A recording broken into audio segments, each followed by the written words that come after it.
हिंदी में यूपीएससी की तैयारी से संबंधित प्रोग्राम्स को देखने के लिए सब्सक्राइब करें स्टडी IQIAS हिंदी। नमस्कार, स्टडी IQIAS हिंदी में आपका स्वागत है। मैं हूं अमृत उपाध्याय। देखिए, बिहार से एक इंपॉर्टेंट खबर आई थी कि बिहार कैबिनेट ने डोमिसाइल मस्ट कर दिया है विमेंस जॉब कोटा के लिए। और मैं आपको बता दूं कि 35% ऑलरेडी महिलाओं को कोटा है, आरक्षण है बिहार में सरकारी नौकरियों में। उसमें अब ये कोटा पॉलिसी जो लागू की गई है डोमिसाइल वाली, उसका मतलब सिर्फ ये हुआ कि अब सिर्फ और सिर्फ बिहार की महिलाओं को ही कोटा में लाभ मिलेगा। 35% का जो एग्जिस्टिंग कोटा है उसमें अब सिर्फ बिहार की महिलाएं लाभ उठा पाएंगी, जो जिनके पास डोमिसाइल है, जिनके पास निवास प्रमाण पत्र है। अब अन्य राज्य की महिलाएं क्या बिहार में सरकारी नौकरी नहीं कर पाएंगी? इसका जवाब है कि ऐसा नहीं है। अन्य राज्य की महिलाएं भी सरकारी नौकरी कर पाएंगी, लेकिन उन्हें कोटा का लाभ नहीं मिलेगा। वो जनरल कैटेगरी में फॉर्म भर सकती हैं, जनरल कैटेगरी में आवेदन कर सकती हैं और नौकरी ले सकती हैं। तो ये एक इंपॉर्टेंट खबर है बिहार से। लेकिन हमें इस खबर में क्या समझना है भाई? हमें इस खबर में समझना है कि संविधान इस बारे में क्या प्रोविजन करता है, पहली बात। और दूसरा, सुप्रीम कोर्ट क्या पहले ऐसे किसी मामलों में इसको खारिज कर चुका है? तो संवैधानिक चुनौती क्या है इसमें, इस बात को देखेंगे। लेकिन उसके पहले जरा देखिए, बिहार कैबिनेट ने एक और इंपॉर्टेंट अनाउंसमेंट किया है। वो ये है कि बिहार युवा आयोग का गठन किया जाएगा। इसको भी मंजूरी मिली है। युवा आयोग का गठन क्यों किया जा रहा है? कहा जा रहा है कि युवाओं को आत्मनिर्भर बनाने के लिए, कुशल बनाने के लिए और रोजगार के लिए तैयार करने के लिए इसको गठित किया गया है कि बिहार के युवाओं को इसका फायदा मिले। ये करेगा क्या क्या? ये रोजगार के अवसरों को सृजित करने के लिए सलाह देगा सरकार को। सलाहकारी तरीके की बॉडी होगी और रोजगार के लिए प्रशिक्षित करने का काम करेगा। इसके अलावा सरकार को सलाह विभिन्न मुद्दों पर देगा। ठीक है, तो उसमें एक तो हो गया रोजगार के अवसर और प्रशिक्षण को लेकर, आत्मनिर्भर बनाने को लेकर, कुशल बनाने को लेकर, रोजगार उन्मुखी बनाने को लेकर, बेहतर शिक्षा कैसे मिले बिहार के युवाओं को और रोजगार सुनिश्चित करने के लिए यह सरकारी विभागों के साथ समन्वय करेगा ये आयोग। इसमें जो मेंबर्स बताए गए हैं, बताया गया है कि एक इसका अध्यक्ष होगा, 2 उपाध्यक्ष होंगे और 7 और मेंबर होंगे। इसका मतलब 1 अध्यक्ष, 2 उपाध्यक्ष और 7 सदस्य, यही इसकी संरचना होगी। अब आगे जो नोटिफिकेशन आएगा गैजेट में बिहार सरकार के, उसके बाद समझ में आएगा कि ये एग्जैक्टली किस तरीके की इसकी रूपरेखा होगी। लेकिन इसके और क्या काम है भाई? निजी क्षेत्र में बिहार में रोजगार में बिहार के बच्चों को प्राथमिकता मिले, इसको भी सुनिश्चित करना है। निजी क्षेत्र में रोजगार में प्राथमिकता दी जाए। राज्य के बाहर जो बच्चे पढ़ रहे हैं बिहार के या काम करने गए हैं, उनके हितों की रक्षा कैसे की जाए। शराब और नशीली दवाओं के उपयोग की रोकथाम के लिए कौन से कार्यक्रम चलाए जाए और रोकथाम कैसे की जाए, इस बारे में भी सलाह देना इसकी एक महत्वपूर्ण जिम्मेदारी बताई गई है। तो ये एक इंपॉर्टेंट स्टेप है बिहार सरकार का, बिहार युवा आयोग का गठन।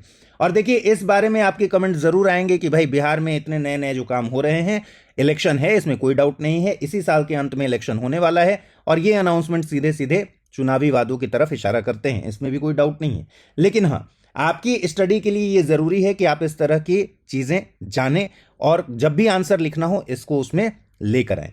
अब देखिए, इसके अलावा क्या किया गया है। यूपीएससी और बीपीएससी के जो बच्चे एग्जाम दे रहे हैं, दिव्यांग बच्चे, बीपीएससी और यूपीएससी में अगर वो पीटी की परीक्षा पास कर लेते हैं तो बीपीएससी के लिए 50,000 रुपए की प्रोत्साहन राशि और यूपीएससी का पीटी परीक्षा पास कर लेने पर 1 लाख रुपए की प्रोत्साहन राशि दी जाएगी।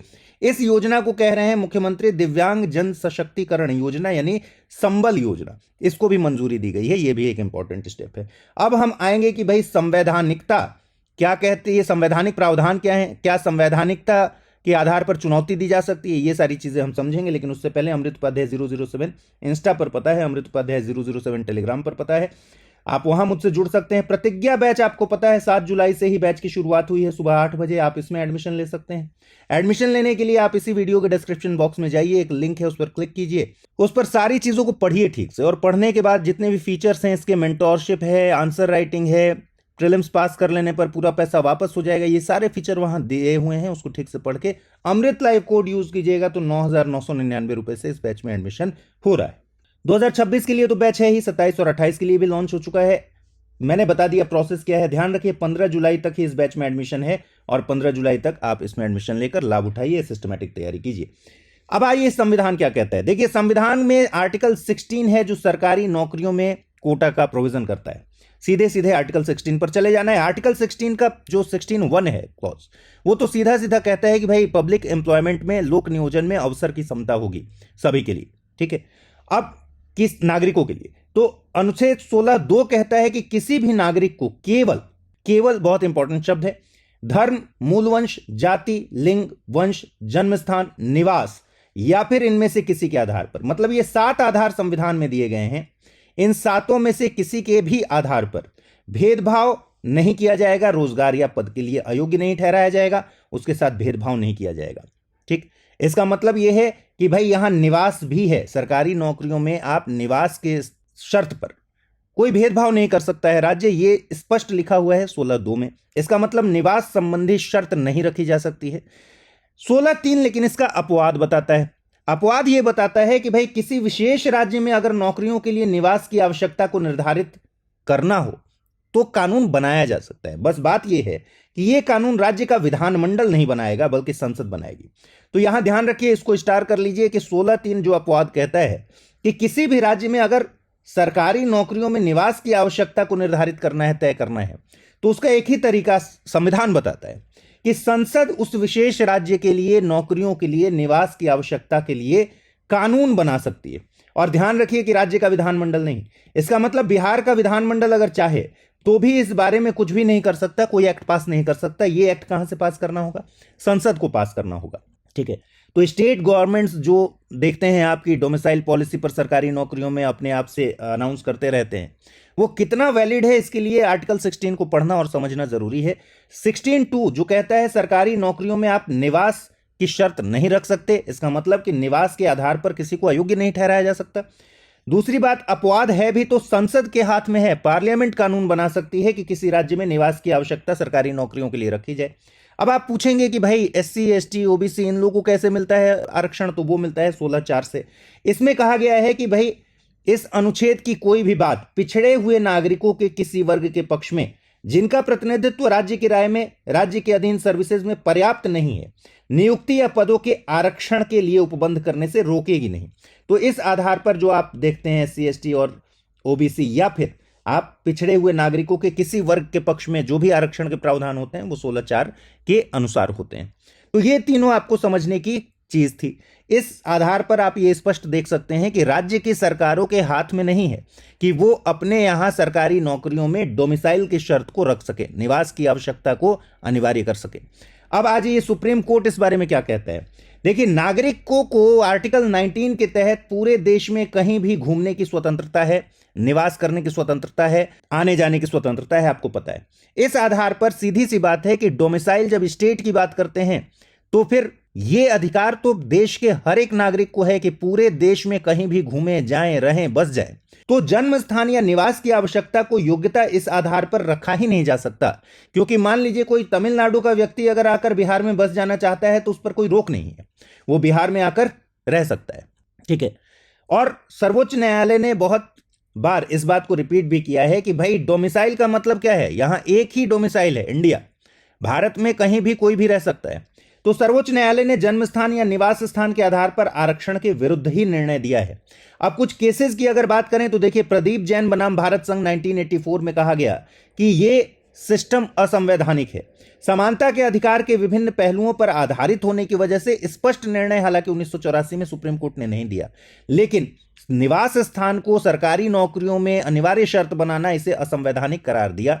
स्पष्ट निर्णय नहीं दिया, लेकिन आगे 1995 के केस में सुनंदा रेड्डी बनाम आंध्र प्रदेश में सुप्रीम कोर्ट ने प्रदीप जैन को कोट करते हुए, यानी प्रदीप जैन के निर्णय को कोट करते हुए कहा, उसी के आधार पर निर्णय दिया कि राज्य की तेलुगु माध्यम से पढ़ने वालों के लिए अतिरिक्त 5% वेटेज की जो पॉलिसी है उसको खारिज कर दिया। और इसका आधार क्या बताया? प्रदीप जैन के जजमेंट को बताया। इसका मतलब प्रदीप जैन के जजमेंट से सुनंदा रेड्डी के जजमेंट में सिमिलरिटी थी, उसी आधार पर दिया गया, यानी सहमति व्यक्त की गई।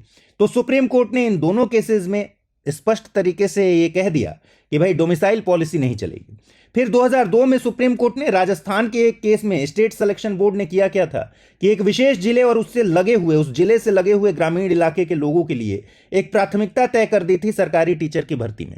लेकिन सुप्रीम कोर्ट ने कहा कि भैया नहीं, ये नहीं चलेगा, इस तरह की प्राथमिकता आप नहीं कर सकते। और सबसे इंपॉर्टेंट, 2019 में UP subordinate service selection commission यानी यूपी सरकार के द्वारा यूपी के ओरिजिनल रेजिडेंट महिलाओं को प्राथमिकता देने के लिए एक नोटिफिकेशन रद्द हुआ नौकरी में। ठीक है, और इसको इलाहाबाद हाई कोर्ट ने इस नोटिफिकेशन को ही रद्द कर दिया। तो सीधी सीधी बात है कि सुप्रीम कोर्ट का रुख अभी तक बिल्कुल स्पष्ट है कि आप संवैधानिक लेवल पर डोमिसाइल की पॉलिसी को नहीं कर सकते हैं जब तक कि 16(3) के अनुसार संसद इस बारे में एक्ट नहीं बना देती। अब सवाल है कि कुछ राज्यों में तो ऐसे पॉलिसीज बने हुए हैं।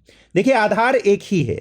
अभी तक सुप्रीम कोर्ट, आप कहेंगे कि भाई बिहार में ये डोमिसाइल वाला सुप्रीम कोर्ट में चैलेंज होगा कि नहीं, कहा नहीं जा सकता। दूसरी बात, सुप्रीम कोर्ट क्या रुख लेगा ये देखने वाली बात होती है। ऑब्वियसली सुप्रीम कोर्ट का रुख कुछ भी हो सकता है, लेकिन हां, अगर प्रोविजन की बात करें आर्टिकल 16(3) के तहत, तो संसद को आर्टिकल 16(3) के तहत किसी विशेष राज्य के लिए कानून बनाने की शक्ति है। आपको पता है, मैं पढ़ा चुका। और संसद ने कानून क्या बनाया? हां, बनाया। संसद ने बनाया था 1957 का एक act, public employment recruitment as to residence act, जिसको हम आम भाषा में पब्लिक एम्प्लॉयमेंट एक्ट 1957 कहते हैं। इस एक्ट में प्रोविजन किसके किसके लिए किया गया था? इस एक्ट में प्रोविजन किया गया था हिमाचल प्रदेश के लिए, मणिपुर के लिए, त्रिपुरा के लिए और आंध्र प्रदेश के लिए। ठीक है, इन 4 स्टेट के बारे में कुछ नौकरियों में स्पेशल प्रोविजन करने की बात की गई थी इस पब्लिक एम्प्लॉयमेंट एक्ट के तहत, जिसमें निवास के आधार पर सहूलियतें और कोटा दी जा सकती थी। लेकिन ये 1957 का एक्ट 1974 में लैप्स कर गया, खत्म कर गया। लेकिन 1974 में लैप्स होने के पहले ही 32वां संविधान संशोधन अधिनियम 1973 ले आया गया और 371D जोड़ा गया, और 371D में आंध्र प्रदेश के लिए स्पेशल प्रोविजन बताया गया है, जिसमें इस तरह की सहूलियत है। आंध्र प्रदेश और आज की स्थिति में बात करेंगे तो तेलंगाना, सिर्फ 2 राज्य हैं जिनके लिए इस तरह का प्रोविजन है, अभी भी एग्जिस्ट करता है। उसके अलावा कुछ सहूलियतें आपको पता है विशेष राज्यों के लिए, 371 के भीतर अलग अलग राज्यों के लिए कुछ विशेष सहूलियतें ऑलरेडी हैं। इसके अलावा ऐसा कुछ नहीं दिखता जिसमें डोमिसाइल की शर्त को रखा जा सके और संवैधानिक आधार पर उसको चुनौती न दिया जाए। तो आगे देखना होगा कि बिहार में ये जो डोमिसाइल पॉलिसी ले आई गई है उस पर सुप्रीम कोर्ट का रुख क्या होता है, अगर ये मामला सुप्रीम कोर्ट जाता है तो। अदरवाइज आपको मैंने समझा दिया कि संविधान क्या कहता है, सुप्रीम कोर्ट का अभी तक रुख क्या है। हो सकता है कभी आपसे इससे सवाल पूछा जाए तो आपको 16(3) हमेशा ध्यान रखना है कि यह शक्ति सिर्फ संसद के पास है कि वो किसी विशेष राज्य के लिए निवास की आवश्यकता की शर्त को निर्धारित करने वाला कानून बना सके। ये आपके लिए बहुत इंपॉर्टेंट है। अब आइए जल्दी से एक क्वेश्चन देख लेते हैं। डेली क्विज 28, बिहार में डोमिसाइल कोटा नीति के तहत सरकारी नौकरियों में आरक्षण का प्रावधान किस संवैधानिक अनुच्छेद के अंतर्गत किया गया है? 14, 16, 17, 19। आपको इसका जवाब मुझे कमेंट सेक्शन में देना है। ये वीडियो कैसा लगा ये भी बताना है, आपकी राय क्या है इस पर ये भी जरूर बताइएगा। फिलहाल इतना ही, अगले वीडियो मुलाकात होगी। ख्याल रखिए अपना, ठीक से पढ़ाई कीजिए। नमस्कार। यूपीएससी की तैयारी का हर दिन कीमती होता है और हर कल की राह आज से ही बनती है। तो क्या आपने प्रतिज्ञा ली है अपने आईएएस सपने को साकार करने की? स्टडी IQ लेकर आया है यूपीएससी लाइव फाउंडेशन हिंदी प्रतिज्ञा बैच 2026, जहां कराई जाएगी प्रीलिम्स से लेकर इंटरव्यू तक की पूरी तैयारी, वो भी रणनीतिक गहराई के साथ और सही मार्गदर्शन के साथ। इस बैच में आपको मिलेंगी 1000+ घंटों की लाइव और रिकॉर्डेड कक्षाएं, 1-to-1 personalised mentorship, daily current affairs, test series और सीसेट का कंप्लीट कवरेज, प्रीलिम्स और मेंस रेसिडेंशियल प्रोग्राम यानी PRP और MRP डिसिप्लिन के साथ फोकस भी, इंटरव्यू गाइडेंस प्रोग्राम, IGP अंतिम दौर तक स्टडी IQ आपके साथ रहेगा। और इतना ही नहीं, प्रीलिम्स में सफल होने पर मिलेगा पूरा फीस वापस, टॉप स्कोरर को मिलेगा 11,000 रुपए का नगद पुरस्कार। अब तय कीजिए, आप सिर्फ सपना देखेंगे या उसके लिए स्टडी IQ के साथ मिलकर प्रतिज्ञा निभाएंगे। यूज करें कोड अमृत लाइव और पाएं मैक्सिमम डिस्काउंट हमारे गोल्ड, प्लैटिनम और डायमंड बैचेस पर। अगर अब भी कोई सवाल हो तो डिस्क्रिप्शन में दिए गए लिंक पर क्लिक करें या मुझे सीधा मेल करें amrit@studiiq.com पर। यूपीएससी 2026, आपकी प्रतिज्ञा, हमारा मार्गदर्शन। हिंदी में यूपीएससी की तैयारी से संबंधित प्रोग्राम्स को देखने के लिए सब्सक्राइब करें स्टडी IQ IAS हिंदी।